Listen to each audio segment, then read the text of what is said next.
Get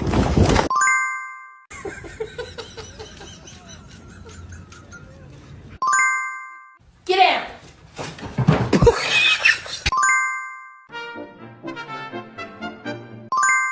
Bottom line is we need to get a dog for protection. Like if someone tried to break into our house, I'd want to make sure that they were immediately terrified.